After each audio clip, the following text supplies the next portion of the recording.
This story originates in Feilding, New Zealand, a place so beautiful that at least 16 times it has won New Zealand's most beautiful town accolades. Feilding is an affordable town with an easy living lifestyle and beautiful homes which are available at a fraction of the cost of other New Zealand towns. And the subject of this story in so many ways is a 31-year-old Scott guy. He was the perfect victim, and the story the media told after he died was a juicy tale of money, power, murder, and betrayal. The year was 2010, and the stage was set in the middle of a mild New Zealand winter. Join me as we unravel the complex story and odd mystery surrounding Scott Guy's unsolved murder.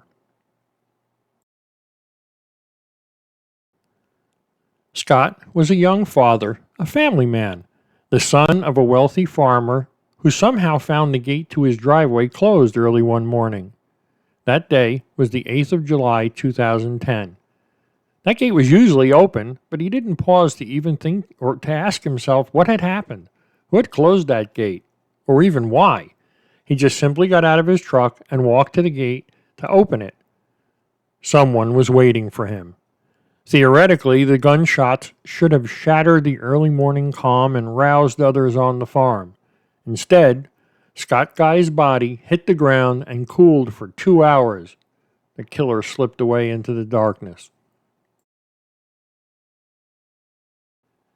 Media sources are inconsistent when they tell the story of Scott Guy.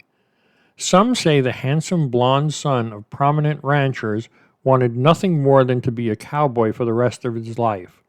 Others say he briefly tried to carve his own path and surprised everyone when he told his father, Brian, that he wanted to inherit the farm. Brian and Joe Guy allocated 400 shares, equating to 20% stake in their business, to Scott and Ewen Macdonald and their respective spouses. Brian Guy mentioned in his later testimony that he informed Scott that he would not automatically inherit the farm. Instead, Scott was told that he would need to purchase the shares from the others to gain full ownership. If you're envisioning an idyllic, cute little dairy farm, revise the picture. The guys had money.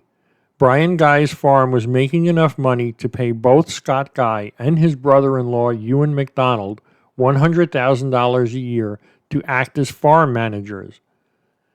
Scott may have been the golden son, poised to inherit, but Ewen had worked the farm from the age of 16. He'd married Scott's sister, Anna Guy. At the time, Scott went off to Australia to pursue a degree and to work. Ewen stayed behind and worked for Brian. In many ways, Ewen was part of the family before he even married Anna. He and Scott had been close. Dark of hair and eye, square of jaw, he was Scott's opposite in many ways. Resentments erupted when Scott returned to the farm with his new wife, Kylie, in 2003. Ewen continued to work hard while Scott put in less effort. Scott and Kylie lived in the small cottage on the property. Brian and his wife Jo had helped Ewen and Anna pay for a $250,000 house on the farm, a source of resentment for Scott. They also couldn't agree on how to run things. Ewen was focused on the day-to-day tasks of running the farm, as it had always been. Scott had a big-picture strategy, ideas that Ewen saw as wild and dangerous. The stage had been set for a compelling story, a predictable story, an easy story. Are you of the belief that you already know where this story is going? Law enforcement thought so too. You might be surprised to learn that the easy story might not actually be the correct story. On July 8, 2010, at around 7 a.m., Scott Guy's neighbor, Dave Berry, drove by the Guy property on a Orangi Road in Feilding, New Zealand. It's a low-traffic, rural road, and few people know about it unless they have a reason to be there. Dave, of course, had plenty of reason to be there, but he didn't expect to find what he did that morning. Dave spotted Scott's truck, noticed the headlights were still burning, and noticed that it was continuing to idle there, right where Scott had left it. He stepped up, saw Scott's body, and immediately called the police. Scott had taken at least 2 blasts from a shotgun at close range. He died from shotgun wounds to his neck, face, and arm. The case was already strange even before the cops got there. Shotguns aren't quiet. The house was less than 350 feet from the driveway, and Kylie, his wife, and Hunter, his young toddler, were sleeping inside. Neither had heard the blasts. Kylie was pregnant, which can lead to a very deep sleep, and toddlers can sleep deeply also. But what of the other farm workers? Over the years, various attempts have been made to figure out why people who heard the shots failed to respond. 4 nearby residents later testified that they heard 3 shots in quick succession at around 5 a.m. When the police arrived, they began scouring the roadsides, drains, and river for the shotgun. They never found it. They found the farm's shotgun disassembled and in its normal hiding place.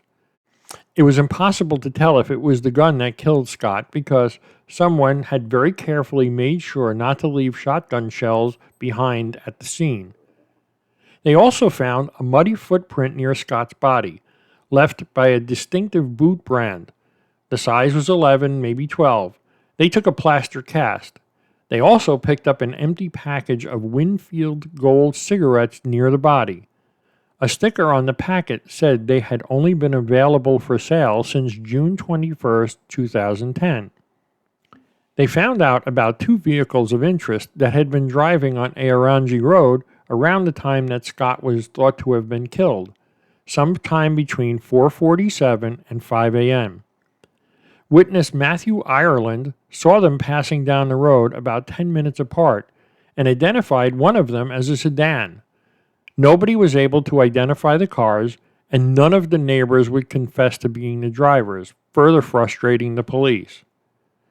3 chocolate lab puppies were also missing, perhaps in an effort to make the crime appear to be a robbery. None of the puppies nor their bodies were ever found.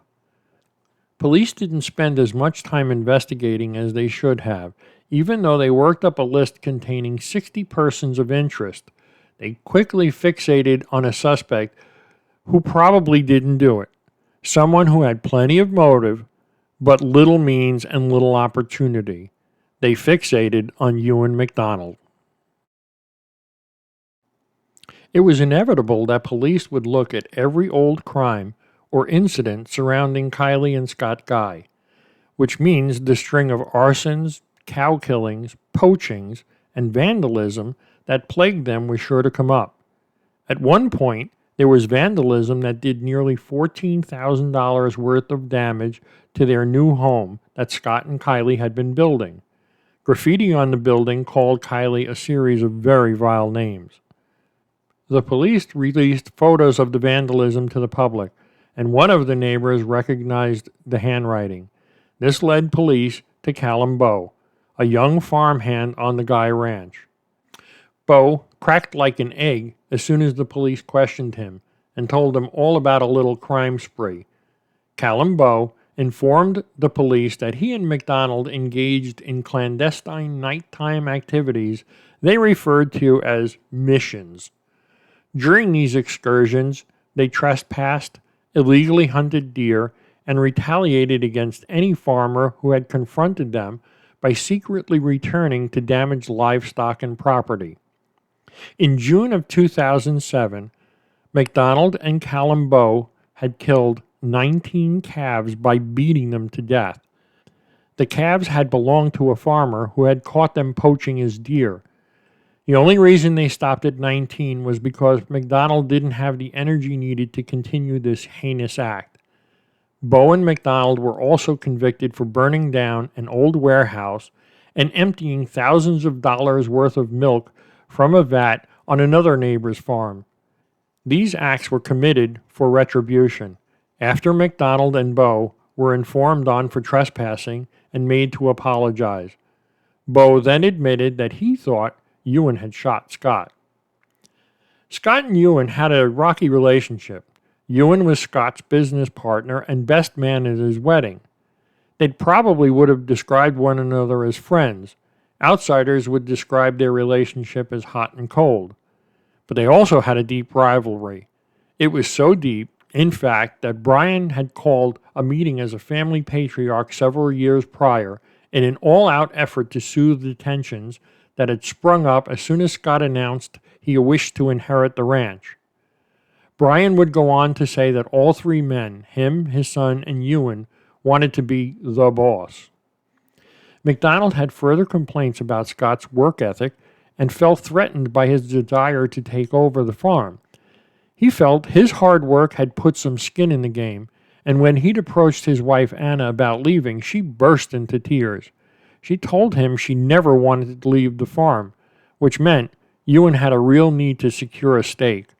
Scott had once drunkenly told his sister Anna that Ewen Macdonald was the worst thing to happen to the family, so there was a good chance Ewen wasn't feeling too secure at all. Brian's compromise to give each of them a small percentage of the farm, match one another's salary, and divide up the responsibilities. Scott was put in charge of the crops and calf rearing. Ewen was to manage the dairy side of the business. By the time Scott was killed, the compromise seemed to have worked. Even Brian Guy admits the two men seemed to have put the rivalry behind them at that point. There was hard evidence their relationship was really improving. A few weeks before the murder, they'd traveled to Southland to take a dairying course together. They'd shared a motel room, they ordered pizza, watched the film, they split up the seminars, and they shared notes. Ewen even returned home telling Anna he didn't want to complain about Scott and Kylie anymore. Scott returned home telling Kylie he had nothing bad to say about Ewen anymore. Despite the apparent patch-up, police thought Ewen Macdonald looked more than compelling as a suspect. They'd even dug up some threat letters that had been stuffed into the mailbox, apparently addressed to Kylie. The letters shared some of the same abusive language that had been on the graffiti. Kylie says she never saw them. Ewen says he never wrote them. And Callum Bowe could have sent them for his own reasons. Nevertheless, it reeked of a motive to the Feilding police. Motive alone isn't enough, however.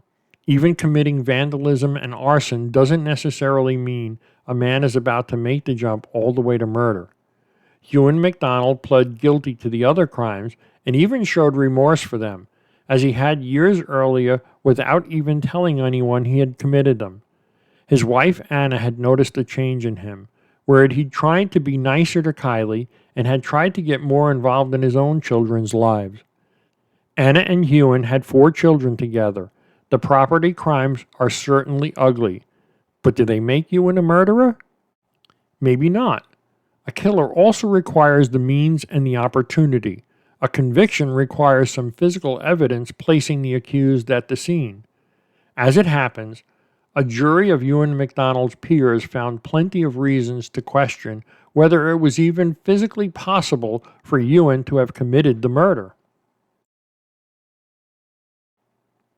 There are several problems with the theory that Ewen was the murderer. Here's the theory of the crime as the prosecution presented it.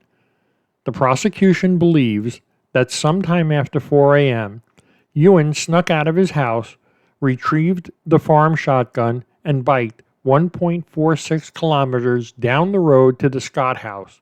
He closed the gates, then stole and disposed of the puppy somehow before lying in wait.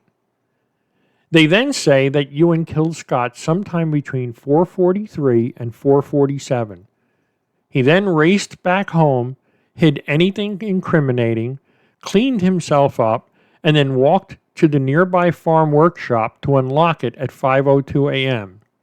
That means he had just 19 minutes to kill Scott, walk over and check the body, collect the gunshot shells, get home, return the bike to his garage, get rid of the evidence, disassemble the shotgun, hide it, clean up, change clothes, and then go to work.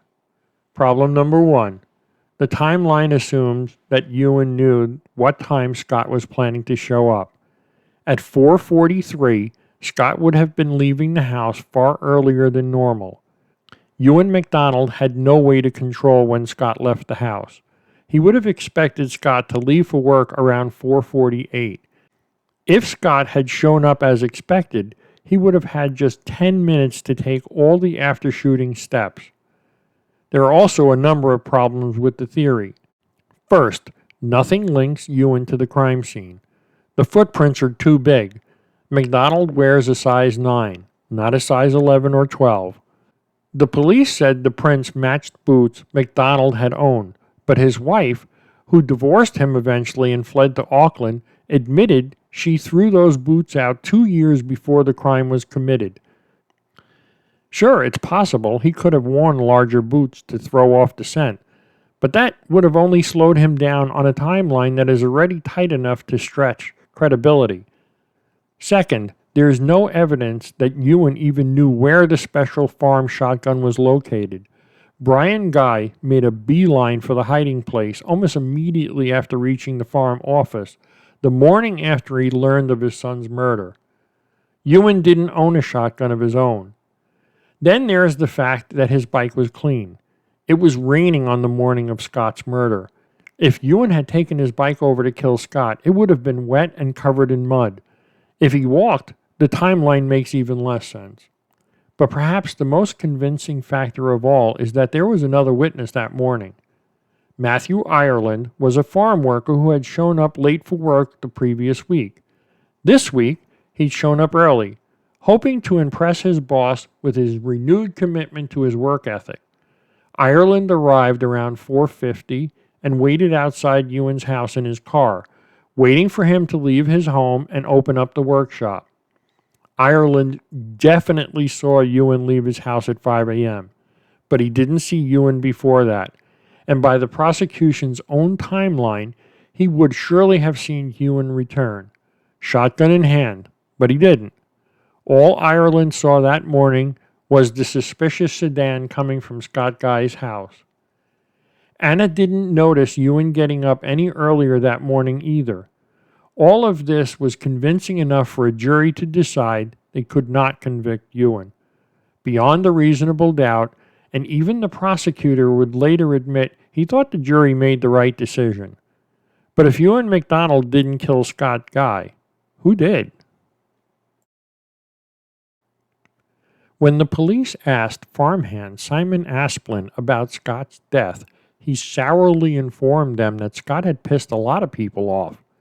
Simon was one of the people Scott had angered. He hated Scott since school. When Scott returned to the farm, he lost his favorite job driving the farm tractors. The day before Scott was shot, he was interviewing for another job. He also drove a 4-door sedan, which could have matched the car that Dave spotted driving away from the scene of the crime on the morning of the murder. He owned a semi-automatic. His sister and his partner both lived with him, but they were both away that morning, which means he didn't have anybody to question his whereabouts if he needed to lie in wait for a long period of time. That morning, he also showed up to work very early. The other farmhands told the police that it was unusual because Simon had never come to work early before. But of course, if he'd just killed one of his bosses, he'd want to establish his presence somewhere as quickly as possible, and he already would have been very close to work. Losing the tractor rights seemed like a weak motive, but as mentioned, Simon had been nursing a grudge for a long time. People have died for less. Does Simon Asplin seem like a plausible suspect to you? Don't you wish you knew his shoe size? Me too. Hours before Scott was killed, a repeat criminal known only as the letter K committed a burglary somewhere in the area. He stole marijuana and a pack of Winfield Gold cigarettes. Yep, that's right. The same brand of cigarettes that police had found sitting directly beside Scott's body. Kay owned 2 12-gauge shotguns and could easily have committed the crime. His partner offered an alibi, but her alibi wasn't all that convincing. Even she admits she was high on meth when she saw Kay come in, and actually has no idea what time he showed up or where he'd been prior to his arrival. Fixated on Ewen Macdonald as they were, the police accepted her shaky at best alibi. Police have never offered the public a real good solid reason why they ruled Kay out. The only thing missing from the Kay theory is motive. Why would he have been driving on Aorangi Road at that time? Why shut the gate to specifically trap Scott Guy? Why lie in wait? Had they had some encounter in the past that made Kay angry? Or was Kay just high and acting on a wild, mad impulse? What kinds of motives do you think Kay might have had? Do you think this criminal is possibly a plausible suspect? Here again, I don't know his shoe size. Let's talk about another theory in the next chapter. Remember Dave Berry, the guy who found Scott's body? He was actually renting one of Scott's prior homes at the time. About 2 weeks before the murder, Dave was home to greet a tall, unshaven man with dark hair who had banged on his door just a few weeks before the murder. The fellow asked for Scott by name and seemed angry. He smelled of alcohol and cigarettes, though Dave couldn't identify the brand of alcohol or the cigarettes by smell alone. Dave didn't know who he was. No one else seemed to know who he was either. Nobody knows where he came from, what he wanted, or what his beef with Scott was about. Was he someone who knew Scott back in Australia? Did Scott owe him money? Was he someone who had been enamored with Kylie, who was angry that Scott had won her heart? It's impossible to say. The man disappeared without a trace. Do you really think that such an ominous encounter should have been ignored when the police began looking for their suspect? Feilding police don't seem keen to pursue this crime any longer. Scott's wife, Kylie Guy, subsequently tried to track down her husband's killer and enlisted a private investigator, Mike Crawford, to conduct an investigation. After 18 months, the investigation was called off due to financial issues. Although it was called off, Crawford said Scott Guy received a number of phone calls the day before he died and another on the day of his murder. However, there was no information about these calls, such as cell site data and subscriber details, in the police file on Guy's murder. Crawford thought these calls might have shed some light on who the killer might be. Scott never got to meet his youngest son. His family continues to try and pick up the pieces of their lives day by day. I could be wrong, but it seems like they all want it to be over, but perhaps it never will be. In the end, Anna Macdonald divorced Ewen while he was in prison for arson and other crimes. She has since moved away from the farm, met and married another man, and had 2 more children. Kylie Guy is said to have met another man and has at least 1 other child that I could find in my research. She was briefly back in the news around 2016 after her home was destroyed in an earthquake in which she and her family survived. Then, in around 2020, around the 10th anniversary of Scott's murder, she vowed once again to the media to never give up trying to find and hold accountable the person that murdered her husband. Let's hope one day she succeeds. Do you have any additional thoughts and theories about Scott's murder? Let me know in the comments below. Thanks again for tuning in to this story. My name is Vince. I suppose that when a person has what seems to be many enemies, when something bad happens to them, it's hard to pin the tail on the donkey in the right spot. Yeah? Surely, it seems like Scott had burned enough bridges to make solving his murder a true puzzle. If you enjoyed this story, I'll bet that the story of a family that seemingly had no enemies but ended up murdered anyway might be of interest to you. Check the story of the Walker family murders. You'll find the link right up there in the top right-hand corner of your screen. Click there to watch that story. Thank you.